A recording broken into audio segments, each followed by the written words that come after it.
Welcome to episode 38 of Ernie O'Malley's Journey, Reflections from Mountjoy Prison in March 1923. So where is my father, General Ernie O'Malley, at this point? Just to recap, he's wounded. He's captured, wounded severely in November 4, 1922, and he is brought to a prison hospital in Portobello and then moved over to the hospital wing of Mountjoy Jail. Mountjoy Jail is in the north of Dublin, not too far from the Liffey, not too far from the Four Courts, and it was to that prison that all of the Republicans who had been captured in the Four Courts were brought. So father would have been in good company, but he wasn't in the general prison yet. It was sort of a maze-like prison with a central arm, and he was in the hospital wing, so he wasn't yet in the general arrangement. So let me describe some more of his reflections and attitude about what was happening in the daily life at Mountjoy. Here we are again in the Singing Flame. In the evening at Count, each wing paraded on the ground floor. Porgin O'Keefe, accompanied by our officer commanding of the wing, checked the number of men. Often his count was inaccurate. A heavy smell of liquor and a slight roll would betray the cause. Then would come a noisy slanging match with adjectives increasing in strength between the commanding officer of the wing and himself. Prisoners one night were making poaching in a cell. It smelled strongly. O'Keefe suddenly walked into the cell, smelling more strongly. He jibed at the men, then stood over the large pot, which looked like a night bucket. He sniffed. "Ah, oh, the good hard po," he said, and walked out. Now, the po is really a poaching. It's sort of the illegal liquor, that whiskey, which is made without paying tax down the countryside. And many of these men would have been countrymen, so they'd know how to make the stuff. And made from wheat or potatoes, and they would enjoy it, and of course would give them some relaxation in the prison and thoughts of their homeland. If Free State stamps were affixed upside down by prisoners, the governor would have the letters sent back from the post office. He was not going to have the Free State insulted. He came to my cell to hand me letters. Once he asked me why I did not write. "You should write letters," he said. But I told him I wrote when it pleased me, not when it pleased the deputy governor. I knew that he was trying to think of the source by which my letters went out, as I did not write my weekly letters through the prison office. He often opened the slot through which at one time food was pushed in to prisoners, or stood to look in at me through the peephole. But I had the slot tied with a string and the glass of the spy hole soaked, so it would be harder for him to surprise me writing or reading papers. Officers from the Criminal Investigation Division came to my cell, stood inside the door and looked at me fixedly, sometimes for long periods. They did not speak. I returned their look with the same vehement intensity, or turned to the wall to sleep and pulled the rug over my face.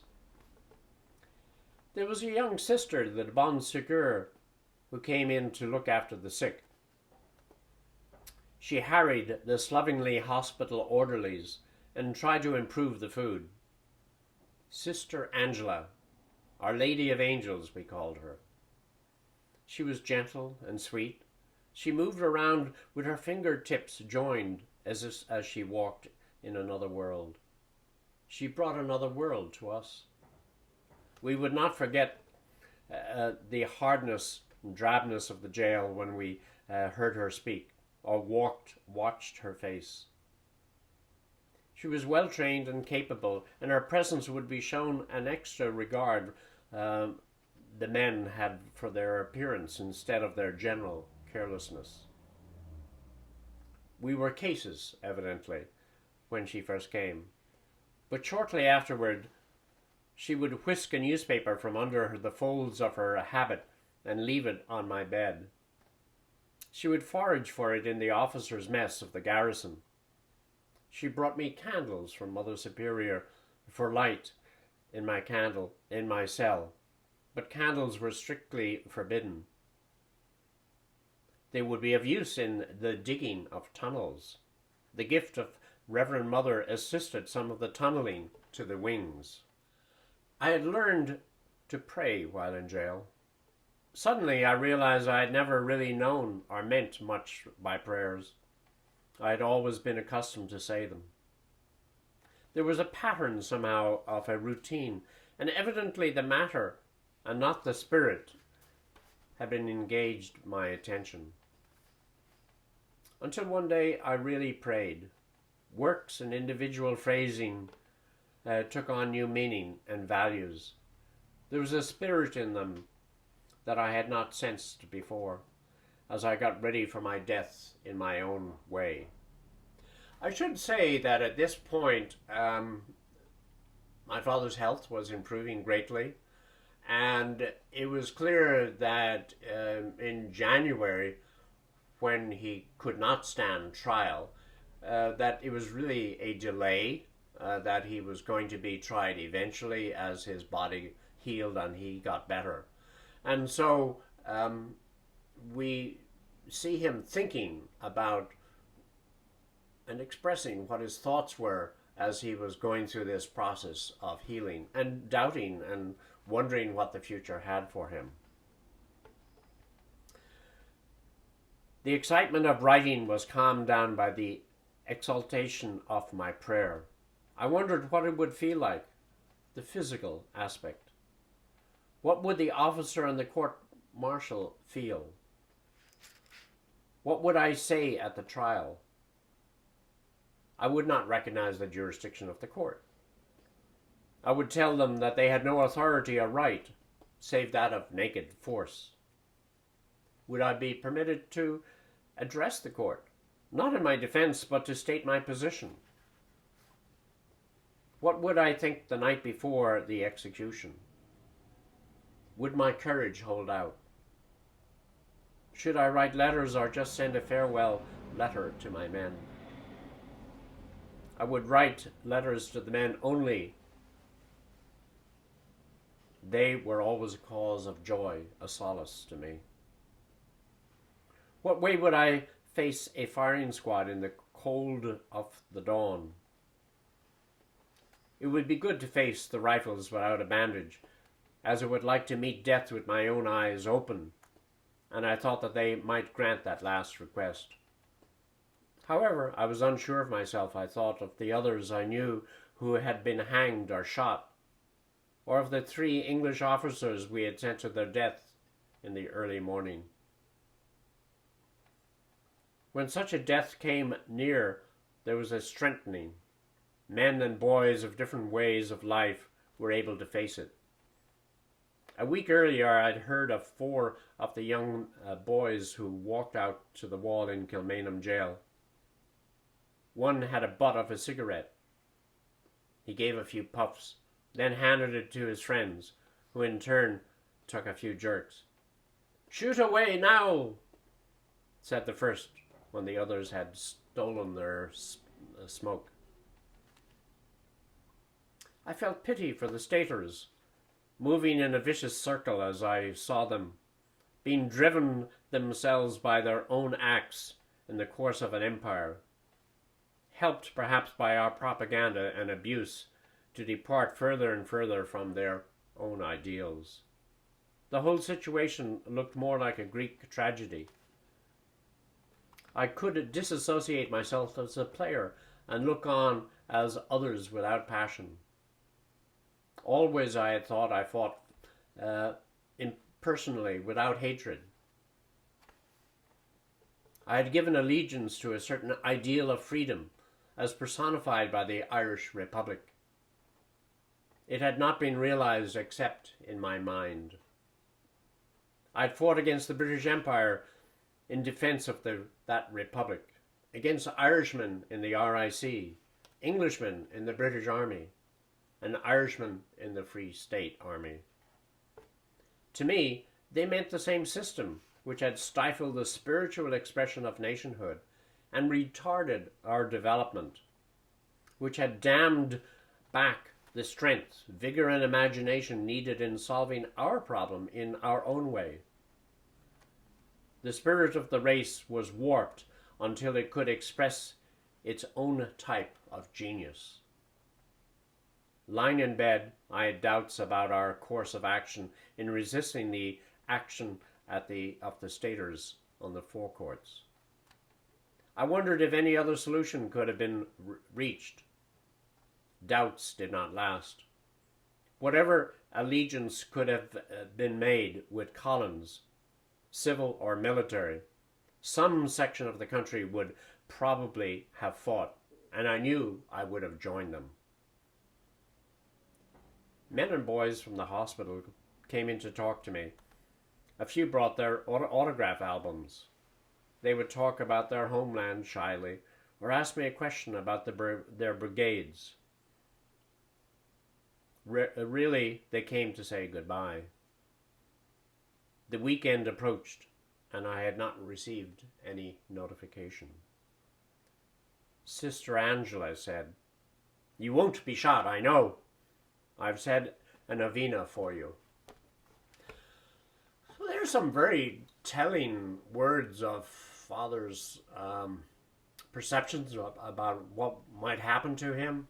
The insights and the thoughts of basically a condemned man who is about to be shot. And he expresses all of the fears and anxieties and thoughts which must go through the condemned man's mind.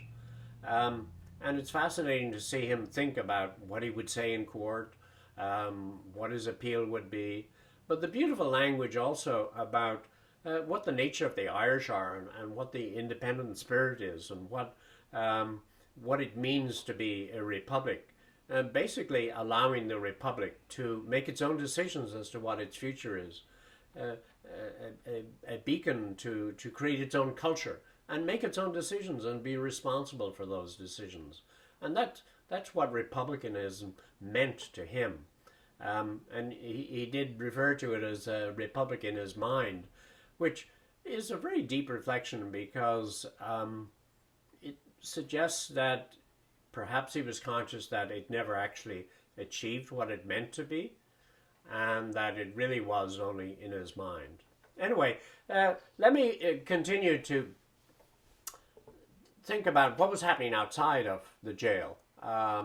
There was one tremendous atrocity which occurred by the Free State on March 7, 1923. And it was down in the town, in the prison of Tralee, where 9 men were taken out as prisoners and brought over to a place called Ballyseedy. They were tied up together around a bomb, and the bomb was exploded, and they were thrown into the air and scattered in their parts, and all died, except one man who was thrown so far by the explosion. His name was Stephen Fuller. He was thrown so far that he landed in trees nearby and fell down into a stream. And of course, with that water flushing over him, he was able to survive miraculously. And he crawled away up to his home, and he was able to attest that this atrocity had occurred. Of course, it had been denied. This was the worst of these events, but the events went on both sides. It was violence. Civil war is violent. War is violent. And indeed, not only in a general sense, but in a particular sense, family, brother against brother, father against son. We know of the case where the groom turned against his best man and had him shot.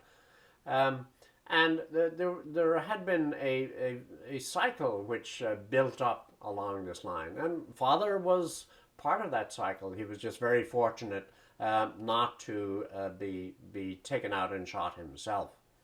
Um, the word divided loyalties also, I mean, in terms of my grandfather, Luke Malley, turned my father's rifle over to the British. So would he have turned his son over? Well, we don't know that. He was never put to that test. But why did he turn the rifle over? Well, that was self-defense in a certain sense, because here he found a rifle. Had his home, the home of Ernie O'Malley, ever been raided, for sure he would have been in difficulty. But he got, the equivalent of brownie points by turning over to the British authorities a gun that he had found. He was also a civil servant. So had he been found with a gun, he too and all of his family would have been in danger. So what's happening generally? What insights do we have from Ernie during this period?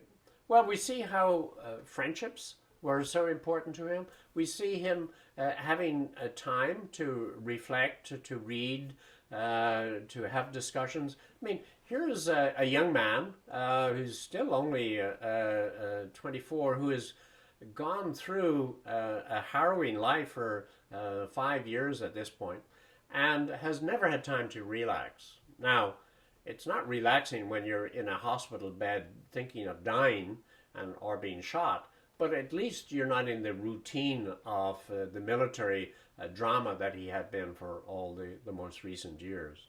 And we saw also what the camaraderie and friendship that occurred within the prison. It was a whole new society. And we learned a lot of insights about Ernie as he went through that process. So next time, join us for the beginning of the end, suspension of hostilities in April 1923.